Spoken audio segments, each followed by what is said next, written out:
कृपा कर हमारे चैनल जंगल सफारी को सब्सक्राइब जरूर करें। धन्यवाद। एक लूला नाइट और एक अंधा नाइट। रूसी लोक कथा। किसी राज्य के एक देश में एक जार और एक जारित्जा रहते थे। उनके एक बेटा था जिसका नाम था इवान जारेविच। इस जारेविच का एक नौकर था जिसका नाम था ओक की टोपी वाला काटोमा ड्याटका।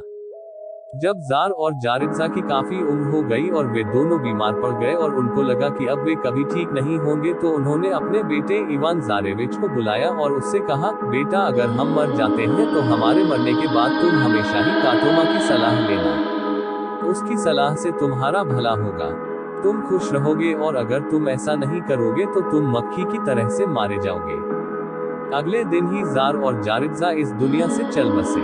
इवान जारेविच ने उनको दफनाया और उनकी सलाह मानी। जल्दी ही, हो सकता है थोड़े ही दिन बीते हो या फिर ज्यादा दिन बीते हो, जब इवान जारेविच बड़ा हो गया तो उसको शादी की इच्छा हुई। उसने काटोमा से कहा, ओक की टोपी वाले काटोमा, अकेले रहना बड़ा मुश्किल काम है, मैं अब शादी करना चाहता हूँ।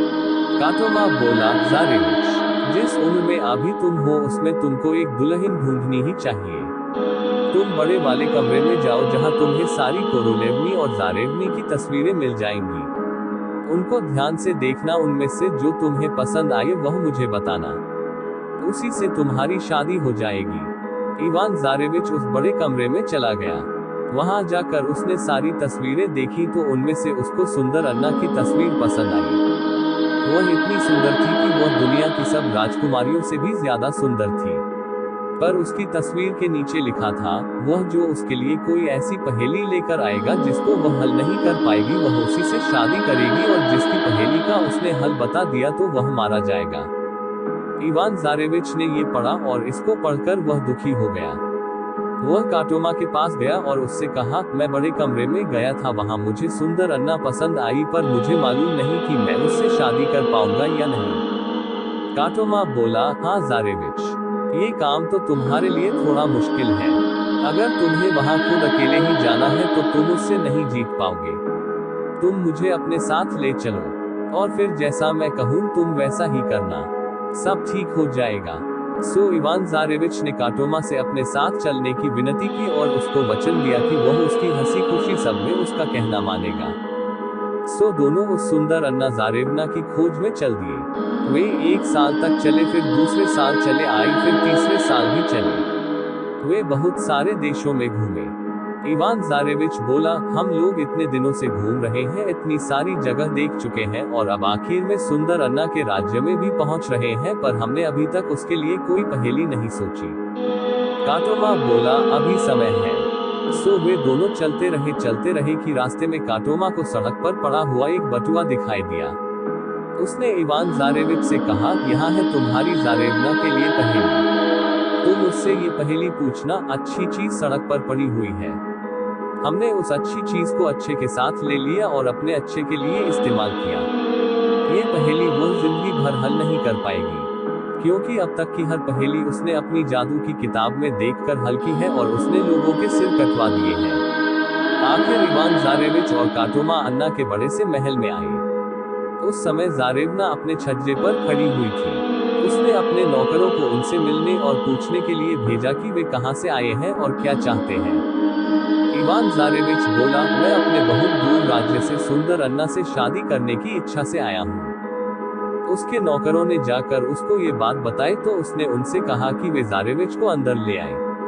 वह उसके सलाहकारों, राजकुमारों और बोयारों के सामने उससे एक पहेली पूछेगा।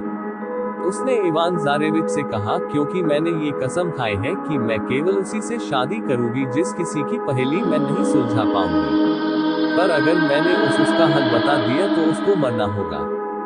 इवान जारेविच बोला, ठीक है, अब आप मेरी पहेली सुने। मेरी पहेली है, अच्छी चीज सड़क पर पड़ी हुई है, हमने उस अच्छी चीज को अच्छे के साथ ले लिया और अपने अच्छे के लिए इस्तेमाल किया। सुंदर अन्ना ने अपनी किताब खोली पर उसको इस पहेली के बारे में कहीं कुछ नहीं मिला और वह इस पहेली को नहीं सुलझा सकी। सो राजकुमारों और बोयारों ने मिलकर ये तय किया कि अन्ना को अब जारेविच से शादी कर लेनी चाहिए, पर वह अभी भी इस बारे में कुछ अनमनी थी। फिर भी उसको कुछ तो तय करना ही था, पर दिल ही दिल में वह कुछ सोचती रही, मैं कैसे अपनी शादी की तारीख को आगे बढ़ाऊं और इससे शादी करने से बच जाऊं। उसने सोचा कि जारेविच को कुछ और तरीके से जांचना चाहिए। एक दिन उसने जारेविच को अपने पास बुलाया और उससे कहा, प्रिय इवान जारेविच, ओ मेरे चुने हुए साथी, अब हमको शादी के लिए तैयार हो जाना चाहिए। मेहरबानी करके मेरा एक छोटा सा काम कर दो। मेरे राज्य में फला शहर में एक बहुत बड़ा लोहे का खंभा खड़ा है, उसको हमारी शाही रसोई घर तक ला दो और उसको इतने छोटे छोटे टुकड़ों में काट दो जैसे कि आग जलाने के लिए लकड़ी काटते हैं। इवान जारेविच बोला, तुम क्या चाहती हो जारेवना? क्या मैं यहाँ तुम्हारे जलाने का ईंधन काटने के लिए आया हूँ? क्या यह मेरा काम है? ये काम तो मेरा नौकर ही कर देगा। उसने काटोमा को पुकारा और उससे कहा कि वह उस गांव में जाकर उस लोहे के खंभे को लेकर आए और जलाने वाली लकड़ी की तरह से काट दे। काटोमा तुरंत गया, उसे उखाड़ा, अपने दोनों हाथों में लिया और उसे रसोई घर में ले आया। वहां लाकर उसने उसे जलाने वाली लकड़ी की तरह छोटे छोटे टुकड़ों में काट दिया, पर 4 टुकड़े उसने बचाकर अपनी जेब में रख लिए। उसको लगा कि बाद में वह उनका इस्तेमाल कर लेगा। अगले दिन जारेवना बोली, प्रिय जारेविच, मेरे चुने हुए पति, कल हम लोग शादी करेंगे। मैं एक गाड़ी में चच जाऊंगी और तुमको एक बहुत ही बढ़िया घोड़ा दिया जाएगा। तुम खुद उसको अपने बैठने के लिए तैयार कर लेना। हाँ, मुझे अपना घोड़ा तैयार करना होगा, पर यह काम तो मेरा नौकर भी कर सकता है। सो इवान जारेविच ने काटोमा को पुकारा और उससे कहा, तुम अस्तबल में जाओ, वहां से घोड़ा लो और उसे मेरे लिए कल के लिए देखभाल कर तैयार करके रखो। मुझे कल उस पर सवार होकर चच जाना है। इस बात के कहने से काटोमा जारेवना के दिल में छिपी बुरी भावना को समझ गया। वह तुरंत ही अस्तबल में गया और वहां के रखवालों से घोड़ा निकालने के लिए कहा। तो 12 सेईसों ने 12 ताले खोले, 12 दरवाजे खोले और 12 जंजीरों से बंधा घोड़ा बाहर निकाल कर लाए। काटोमा उस घोड़े के पास गया और जैसे ही वह उसके ऊपर उछल कर बैठा तो घोड़ा हवा में बहुत जोर से कूदा, इतना ऊंचा कि किसी ऊंचे पेड़ की चोटी से भी ऊंचा, बस बादलों और आसमान से नीचा। पर काटोमा उस पर बहुत ही मजबूती से बैठा हुआ था। एक हाथ से उसने उसकी गर्दन के बाल पकड़े और दूसरे हाथ से अपनी जेब में से एक लोहे की तख्ती निकाली और उसे उस घोड़े के दोनों कानों के बीच में मार दिया। उसकी एक तख्ती टूट गई तो उसने दूसरी निकाल ली, उसकी दूसरी तख्ती भी टूट गई तो उसने तीसरी तख्ती निकाल ली, और जब उसकी तीसरी तख्ती भी टूट गई तो उसने चौथी तख्ती निकाली। घोड़ा अब तक इन तख्तियों से बहुत थक चुका था, सो वह आदमी की आवाज में बोला, काटोमा बाबा, मेरे अंदर थोड़ी सी जिंदगी तो छोड़ दो। मैं धरती पर आ जाऊंगा और फिर जो तुम कहोगे वही करूंगा। काटोमा बोला, तो वो नीच जानवर सुनो, कल इवान जारेविच तुम्हारे ऊपर बैठकर शादी करने के लिए चच जाएगा। जब नौकर लोग तुम्हें बड़े आंगन में लेकर जाए और इवान जारेविच तुम्हारे पास आए, तुम्हारे ऊपर हाथ रखे तो बिल्कुल चुपचाप खड़े रहना, अपने कान मत काटना। जब वह तुम्हारे ऊपर चढ़ जाए तो उसके सामने अपने खुरों पर झुक जाना और अपने अगले खुरों को इस तरह से जमीन में घुसाकर उठना जिससे लगे कि तुम बहुत भारी बोझा उठा रहे हो। इसके बाद घोड़ा अधमरा सा होकर जमीन पर गिर पड़ा। काटोमा ने जो उसकी पूंछ के पास बैठा हुआ था सेईसों को बुलाया और उनसे कहा कि वे अब उसको अस्तबल में ले जाएं। अगला दिन आया और आया चच में जाने का समय। जारेवना की गाड़ी तैयार थी और जारेविच को वह जादुई घोड़ा दिया गया जिस पर बैठकर उसको चच जाना था। बहुत सारे देशों के राजकुमार और लोग वहां जमा थे। वे सब जारेविच और जारेवना को सफेद पत्थर के महल से चच जाने का नजारा देखने आए हुए थे। जारेवना अपनी गाड़ी में बैठी ये देखने का इंतजार कर रही थी कि जब जारेविच घोड़े पर बैठेगा तो क्या होगा। उसका विचार था कि जैसे ही इवान जारेविच घोड़े पर बैठेगा, घोड़ा उछलकर उसे हवा में उछाल देगा और उसकी हड्डी हड्डी इधर उधर मैदान में बिखर जाएंगी। इवान जारेविच घोड़े के पास गया, उसकी पीठ पर अपना हाथ रखा और उस पर चढ़ने के लिए लोहे के छल्ले पर अपना पैर रखा, पर इस पर भी घोड़ा वैसे ही खड़ा रहा जैसे पत्थर का बना हो। उसने अपना कोई भी कान नहीं काटा। उसके बाद जारेविच उस पर चढ़ गया। फिर उसने अपने आगे के खुर धरती में गड़ाकर अपना सिर झुकाया। उसके बाद उसकी 12 जंजीरें खोल दी गईं। फिर वह ऐसे खड़ा हो गया जैसे कि उसके ऊपर कोई भारी बोझा लगा हो। उसकी पीठ से पसीने की धाराएं बहने लगी। उसको हाँककर जब इवान जारेविच वहां से चला तो वहां मौजूद सारे लोगों के मुंह से निकला, ओह कितना शानदार जारेविच है, कितनी ताकत है इसमें। ये देखकर सुंदर अन्ना जारेवना तो आश्चर्यचकित रह गई। दुल्हा और दुल्हन चर्च पहुंचे, वहां उनकी शादी हो गई। दोनों एक दूसरे के हाथों में हाथ डाले चर्च से बाहर आए। जारेवना अभी भी अपने पति की ताकत को जांचना चाहती थी, सो उसने उसका हाथ जोर से खींचा, पर उसने उसे इतनी जोर से खींचा कि वह खड़ा नहीं रह सका। उसका खून उसके सिर में चढ़ गया और उसकी आंखें करीब करीब बाहर निकलने वाली हो गईं। अन्ना जारेवना ने सोचा, तो तुम इस तरह के हीरो हो। तुम्हारे ओक की टोपी वाले नौकर काटोमा ने मुझे अच्छा धोखा दिया है। मैं बहुत जल्दी ही उसको देख लूंगी। अन्ना जारेवना भगवान के भेजे हुए अपने पति इवान जारेविच के साथ उसी तरह से रह रही थी जिस तरह से एक अच्छी पत्नी को रहना चाहिए। वह हमेशा ही उसका कहना मानती थी, पर वह हमेशा यही सोचती रहती थी कि काटोमा को कैसे मारा जाए। अगर वह ये जानती तो वह जारेविच को तो बड़ी आसानी से अपने रास्ते से हटा सकती थी, पर यह करने से पहले उसने कई बार इवान से कुछ कहा, पर इवान जारेविच ने उस पर विश्वास ही नहीं किया। उसने काटोमा की हमेशा ही तरफदारी की। 1 साल बाद उसने अपनी पत्नी से कहा, प्रिय जारेवना, अब मैं तुमको लेकर अपने घर जाना चाहूंगा।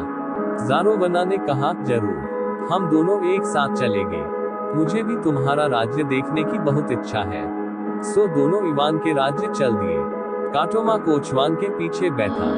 चलने के कुछ देर के बाद ही इवान को झपकी आने लगी। सुंदर अन्ना ने उसको सोते से अचानक उठाया और बोली, सुनो इवान जारेविच, तुम तो हमेशा सो जाते हो और कुछ देखते ही नहीं। देखो ना, काटोमा मेरा कहा नहीं मानता। वह जानबूझकर गाड़ी को पत्थरों और गड्ढों के ऊपर से ले जा रहा है। मुझे लगता है कि वह हमें मारना चाहता है। मैंने उससे नम्रता से कहा भी कि वह ऐसा न करे, पर वह मेरे ऊपर केवल हंस दिया। मैं इस तरह से नहीं रह सकती अगर तुम उसको कुछ कहोगे नहीं। इवान जारेविच कुछ उनींदा सा हो रहा था, सो वह काटोमा से गुस्सा हो गया। उसने अपनी पत्नी से कहा, तुम जैसा चाहो वैसा करो। सो राजा की बेटी ने अपने नौकरों को हुक्म दिया कि वे काटोमा की टांगे काट दें। काटोमा बेचारा क्या करता, उसने ये सब अपनी किस्मत पर छोड़ दिया और सब कुछ सहन कर लिया। उसने सोचा, अगर मुझे ये सब सहना ही है तो जारेविच को जल्दी ही यह पता चल जाएगा कि यह परेशानी कहाँ है। उसकी दोनों टांगे काट दी गई। जारेवना ने चारों तरफ देखा तो उसको सड़क के किनारे एक बड़ा से पेड़ का कटा हुआ तना दिखाई दे गया। उसने अपने नौकरों से कहा कि वे काटोमा को उसके ऊपर बिठा दे और इवान जारेविच को उसने एक रस्सी से अपनी गाड़ी के पीछे बांधा और अपने राज्य वापस लौट पड़ी। काटोमा बेचारा अपनी कटी टांगे लिए पेड़ के कटे तने पर बैठा बैठा जोर जोर से रोता रहा। विदा इवान जारेविच, मुझे भूलना नहीं। अब इवान जारेविच गाड़ी के पीछे उछलता कूदता चला जा रहा था। उसको पता चल गया था कि उसने एक बहुत बड़ी गलती कर दी है, पर अब उसका कोई इलाज नहीं था। जब अन्ना जारेवना फिर से अपने राज्य पहुंची तो अब जारेविच को उसकी गाय की देखभाल करनी पड़ती थी। हर सुबह वह उसकी गायों को बाहर खुले मैदान में ले जाता और हर शाम उनको वापस शाही बाड़े में लेकर आता। जारेवना अपने छज्जे पर बैठी रहती और ये देखती रहती कि उसकी कोई गाय खो तो नहीं गई। इवान जारेविच रोज गाय गिनता और उनको उनके बाड़े में पहुंचाता और आखिरी गाय के पूंछ के नीचे एक बार चूमता। गाय को भी पता था कि बाड़े में जाने से पहले उससे क्या आशा की जाती है, सो अंदर घुसने से पहले ही वह दरवाजे पर खड़ी हो जाती और अपनी पूंछ ऊपर उठा देती। उधर काटोमा सारे दिन वही उस पेड़ के कटे तने के ऊपर बिना खाना खाए और पानी पिए ही बैठा रहा। वह वहां से उतर ही नहीं सका। उसको लगा कि वह तो वहां बैठा बैठा भूख और प्यास से ही मर जाएगा। इत्तेफाक से पास में ही एक घना जंगल था, वहां एक नाइट 91 रहता था। वह अंधा था मगर बहुत ताकतवर था।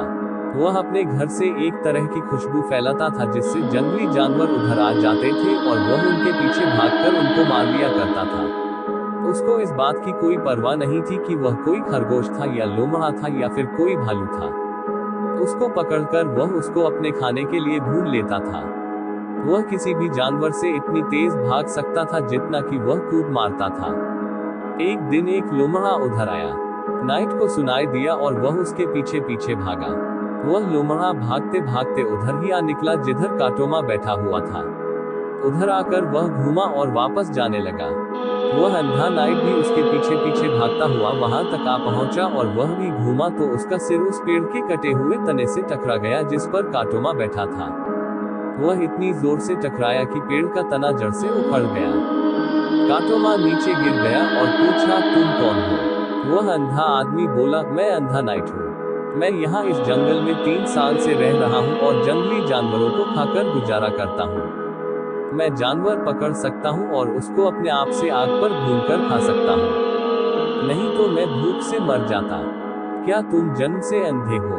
नहीं, सुंदर अन्ना ने मेरी आंखें निकाल ली हैं। काटोमा बोला, भाई, मैं मूला हूँ। सुंदर अन्ना ने मेरी दोनों टांगें काट दी हैं। सो दोनों ने तय किया कि वे दोनों एक साथ रहेंगे और एक दूसरे की सहायता करेंगे। अंधे ने काटोमा से कहा, तुम मेरी पीठ पर बैठ जाओ और मुझे रास्ता दिखाते रहना। मैं अपनी टांगों से तुम्हारी सेवा करूंगा और तुम अपनी आंखों से मुझे रास्ता दिखाना। सो अंधे ने काटोमा को अपनी पीठ पर बिठा लिया और काटोमा वहां बैठा बैठा उसको कहता रहा, दाएं चलो, बाएं चलो या सीधे चलो। काफी दिनों तक वे जंगल में रहे और अपने खाने के लिए खरगोश, लोमड़े और भालू पकड़ते रहे। एक दिन काटोमा बोला, हम यहाँ अकेले क्यों रहें? मुझे किसी ने बताया है कि शहर में एक अमीर सौदागर रहता है जिसके एक बेटी है। उनका ये भी कहना है कि वह गरीबों और लंगड़े लूले लोगों पर बहुत ज्यादा दया करती है और उनको अपने हाथ से दान देती है। चलो भाई, हम उसे ले आते हैं। वह हमारे साथ हमारे घर की देखभाल करने वाली की तरह से रहेगी। सो अंधे ने एक गाड़ी ली, लूले को उस गाड़ी में बिठाया और शहर की तरफ चल दिया। वह सौदागर के घर तक पहुंच गया। जब सौदागर की बेटी ने अपनी खिड़की से बाहर झांका तो वह उनको देखते ही दान देने के लिए कुछ लाने के लिए दौड़ी। वह काटोमा के पास आई और बोली, लो, इसे भगवान का आशीर्वाद समझकर ले लो। उसने उससे दान लिया, उसका हाथ पकड़कर खींचा, अपनी गाड़ी में बिठाया और अंधे से बोला, चलो भाई। वह अंधा भी इतनी तेजी से भाग चला कि कोई घोड़ा भी उसको पकड़ नहीं सकता था। सौदागर की कोई भी कोशिश काम नहीं की। दोनों नाइट्स उस लड़की को जंगल में अपने घर ले आए और बोले, हमारे साथ हमारी बहन की तरह से रहो और हमारे घर की देखभाल करो। हम गरीब लोगों के पास कोई खाना बनाने वाला और सफाई करने वाला नहीं है। भगवान तुम्हें इसका फल जरूर देगा। सो सौदागर की बेटी उनके साथ रहने लगी। दोनों नाइट्स उसको बहुत प्यार करते थे और उसकी बहुत इज्जत करते थे, जैसे वह उनकी अपनी बहन हो। कभी कभी वे शिकार के लिए जाते तब उनकी बहन घर में घर की देखभाल, खाना बनाने और कपड़े धोने के लिए अकेली रह जाती। एक दिन पतली टांगों वाली बाबा यागा बानवे वहां जंगल में उसके मकान में आई और उसका खून चूस कर ले गई। अब जब भी वे नाइट्स घर में नहीं होते तो वह वहां आती और उसका खून चूस जाती। इसका फल ये हुआ कि लड़की धीरे धीरे पीली पड़ने लगी और कमजोर होने लगी।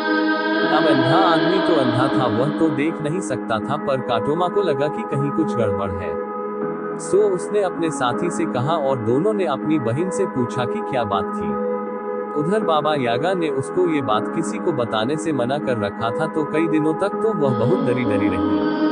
वह उनको अपनी मुश्किल बता ही नहीं सकी, पर आखिर में उसके पीछे पड़कर उन्होंने जान ही लिया। उसने उनको सब कुछ बता दिया। हर बार जब आप लोग बाहर शिकार पर चले जाते हैं तो एक बहुत ही बुढ़िया यहाँ आती है। उसका चेहरा बहुत बुरा है, उसके लंबे लंबे सफेद बाल हैं। वह अपना सिर नीचे छाती तक लटकाए रहती है और आकर मेरा खून चूसती है। सुनते ही अंधा नाइट बोला, मुझे पता चल गया, जरूर ही वह बाबा यागा होगी। थोड़ा इंतजार करो, हम उसके साथ उसी की तरह का बर्ताव करेंगे। कल को हम लोग शिकार पर नहीं जाएंगे, हम लोग उसको घर में ही पकड़ने की कोशिश करेंगे और उसे कैद कर लेंगे। अगली सुबह वे दोनों शिकार पर चले गए। अंधे ने काटोमा से कहा, तुम इस बेंच के नीचे छिप जाओ और वहां बिना हिले डुले बैठे रहना। मैं आंगन में जाता हूँ और खिड़की के नीचे उसका इंतजार करता हूँ। और तुम बहन, तुम ऐसा करो कि तुम यहाँ बैठ जाओ। अगर बाबा यागा यहाँ आती है तो जब तुम उसके बालों में कंघी करो तो उसके कुछ बालों की चोटी बनाकर उनको खिड़की से बांध देना। मैं उसके सफेद बालों से उसको पकड़ लूंगा। जैसा प्लान बनाया गया था वैसा ही किया गया। अंधे ने बाबा यागा को उसके लंबे सफेद बालों से पकड़ लिया और चिल्लाया, ओ काटोमा, आओ बाहर आओ।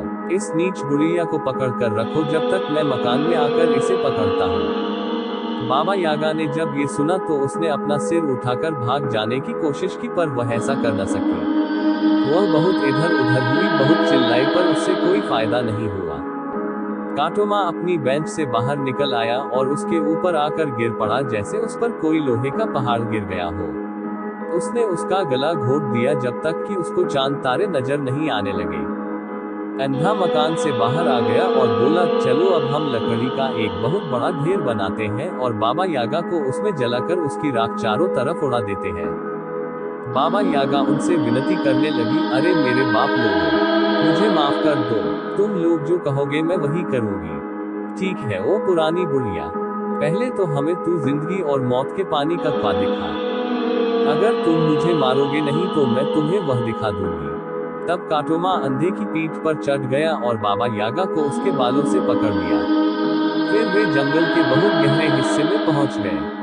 वहां पहुंचकर उसने उनको वह जिंदगी और मौत के पानी का कुआं दिखाया और कहा कि यही वह ठीक करने वाले पानी का कुआं है जिससे लोगों को जिंदगी मिलती है। अंधा बोला, जरा ख्याल रखना काटोमा, गलती मत करना। अगर अब की बार यह हमें धोखा देगी तो फिर हम उसे जिंदगी भर ठीक नहीं कर पाएंगे। सो काटोमा ने पेड़ से एक टहनी तोड़ी और उसे कुएं में फेंक दी। वह मुश्किल से कुएं में गिरी होगी कि वह तो जल उठी। काटोमा चिल्लाया, तो ये तेरा दूसरा धोखा है। तो दोनों नाइट्स ने उसको उठाकर कुएं में फेंकने के लिए उठाया, पर फिर वह उनसे उनकी दया की भीख मांगने लगी और कसम खाने लगी कि वह अब की बार उनको धोखा नहीं देगी। बाबा यागा अब की बार उनको एक दूसरे कुएं पर ले गई और बोली, अब की बार मैं ठीक कह रही हूँ, यही वह जिंदगी और मौत के पानी का कुआं है। काटोमा ने फिर से एक सूखी टहनी उठाई और उस कुएं में डाल दी। इससे पहले कि वह पानी को छूती भी वह तो हरी हो गई और उसमें कल्ले फूटने लगे। काटोमा बोला, यह पानी ठीक है। अंधे ने उससे अपनी आंखें धोई तो वह तुरंत ही देखने लगा। फिर उसने काटोमा को उस पानी में डुबोया तो उसकी टांगें बढ़ने लगी। दोनों बहुत खुश थे, बोले, अब हम ठीक हो गए हैं तो अब हम अपने तरीके से रहेंगे, पर पहले हम बाबा यागा से तो अपना हिसाब चुकता कर लें। हम अगर अभी उसे माफ कर देते हैं तो इससे हमारा कोई भला नहीं होगा, क्योंकि इस दुश्मनी की वजह से वह जिंदगी भर हमारे पीछे पड़ी रहेगी। सो वे उसको पहले वाले कुएं के पास ले गए और उसको उसी कुएं में फेंक दिया। वह उस कुएं में गिरते ही जलकर मर गई। काटोमा ने सौदागर की बेटी से शादी कर ली और फिर तीनों सुंदर अन्ना जारेविच के राज्य गए ताकि वे इवान जारेविच को वहां से आजाद करा सके। वे लोग शहर गए और वहां वे इवान जारेविच की गायों के झुंड से मिले। काटोमा बोला, रुक जाओ चरवाहे, तुम ये गाय कहाँ लेकर जा रहे हो? इवान ने जवाब दिया, रानी जी के महल में। जब गाय घर आती हैं तो वह उनको हमेशा गिनती हैं ताकि उनको ये पता रहे कि उनकी सारी गायें घर आ गई या नहीं। काटोमा बोला, तुम मेरे कपड़े पहन लो और मैं तुम्हारे कपड़े पहन लेता हूँ। मैं ये गाय हाँक कर महल ले जाता हूँ। नहीं भाई, यह नहीं चलेगा। अगर जारेवना को पता चल गया तो फिर उसका फल मुझे ही भुगतना पड़ेगा। काटोमा बोला, नहीं तुम डरो नहीं, तुम्हें कुछ नहीं होगा, तुम्हारे ऊपर किसी तरह की कोई आफत नहीं आएगी। काटोमा तुम्हारी जमानत लेता है। इवान जारेविच ने एक लंबी सी सांस लेकर कहा, ओ भले आदमी, काश वह आज यहाँ होता तो मैं ये गाय यहाँ नहीं चरा रहा होता। तब काटोमा ने उसको अपना चेहरा दिखाया कि वह कौन था। उसे देखते ही इवान जारेविच ने उसे प्यार से गले लगा लिया और जोर जोर से रो पड़ा। मुझे तो यह आशा ही नहीं थी कि मैं तुम्हें फिर से देख पाऊंगा। सो उन दोनों ने आपस में अपने कपड़े बदले और काटोमा उसकी गाय लेकर शाही बाड़े की तरफ चल दिया। सुंदर अन्ना जारेवना अपने छज्जे पर निकल कर आई। उसने अपनी गाय गिनी और उससे कहा कि वह उनको उनके बाड़े में ले जाए। सारी गाय अपने अपने बाड़ों में चली गई, पर आखिरी गाय पीछे रह गई। अपनी आदत के अनुसार बाड़े में जाने से पहले उसने अपनी पूंछ उठा दी।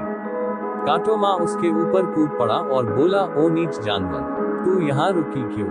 उसने उसकी पूंछ को पकड़कर इतनी ताकत लगाकर खींचा कि उसकी सारी की सारी खाल ही उसके हाथों में आ गई। जब सुंदर अन्ना जारेवना ने ये देखा तो वह बहुत जोर से चिल्लाई, ये नीच चरवाहा क्या कर रहा है? उसको पकड़कर मेरे पास लाओ। सो उसको नौकरों ने उसको पकड़ा और उसे अन्ना जारेवना के पास ले गए। जारेवना ने उसकी तरफ देखा तो देखा कि वह तो इवान जारेविच नहीं है, तो उसने पूछा, तुम कौन हो? काटोमा बोला, मैं वह काटोमा हूँ जिसकी टांगे एक बार तुमने कटवा दी थी और उसको कटे हुए पेड़ के तने पर बिठाकर वहां से चली गई थी। तब जारेवना ने सोचा कि अगर इसकी टांगे वापस आ सकती हैं तो मैं इसके खिलाफ कुछ नहीं कर सकती। उसने उससे और जारेविच से माफी मांगी। वह अपने पापों पर बहुत पछताए और कसम खाए कि वह हमेशा इवान जारेविच को प्यार करेगी और उसका कहा मानेगी। इवान जारेविच ने उसे माफ कर दिया और उसके बाद वे मिलजुल कर रहे। वह नाइट जो पहले कभी अंधा था उनके साथ ही रहा।